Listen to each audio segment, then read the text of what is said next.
કાલથી કપડા ઇસ્ત્રી કરું છું ત્યારે જઈને આટલા થયા. 1-2 દિવસ જાઉં કુંભમાં નાહવા જાઉં નાહવા ના કે ફેશન શો માં તોય આટલા કપડા લઈ જાય છે. બોલો શું કરવું મારે? અને મને તો લઈને જ જાતા પાછા કોઈ આટલી બધું પેકિંગ કરી દઉં છું. અને બે બેગ ન લઈ જવાય પછી અહીંયા સાચવવા તમારે જ પડશે. આટલા બબે ફેલા કર્યા છે કઈ થોડા 10-15 દી જવાનું છે તમારે.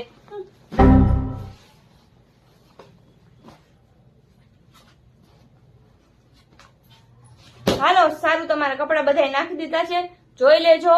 હવે કઈ બાકી રહેતું હોય તો હવે હું ઇસ્ત્રી કરવા નહીં બેસું, કહી દઉં છું તમને. જો આ મમરાનો ડબ્બો વઘારી નાખ્યો છે, બધું નાખી દીધું છે, મિક્સ કરી નાખ્યું જવાનું. બહારના કઈ બહુ ડૂચા ખાતા નહીં અને નાસ્તા કઈ બહારના કરતા નહીં, બરોબર છે. આ મમરાનો ડબ્બો થઈ ગયો.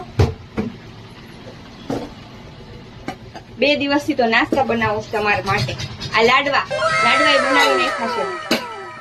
એટલે જયારે ભૂખ લાગે ને તો સવારે ખજૂર પાક ક્યાં ગયો, ક્યાં રાખ્યો ખજૂર પાક, પછી મને જ ભૂલાઈ જશે.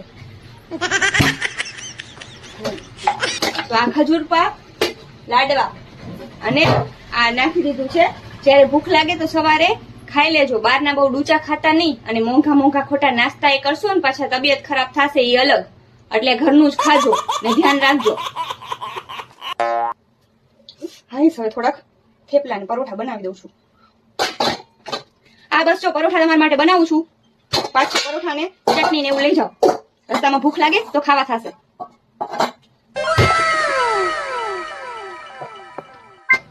એ તમને કઉ છું, ઓલું બ્રશ ને કોલગેટ ને બધું નાખી લીધું ને, ઓલો સાબુ નાનકડા 5-5 વાળા લાવી છું તમારા માટે. હા, એટલે પછી બહુ કપડા ખરાબ ના થાય એના માટે અહીંયા જ મૂકી થઈ જાય છે. જમવા બેસો પછી તમારે લેટ થઈ જશે જવામાં. પછી મને ન કહેતા જવાનું મોડું થાય તો. હાલો હવે.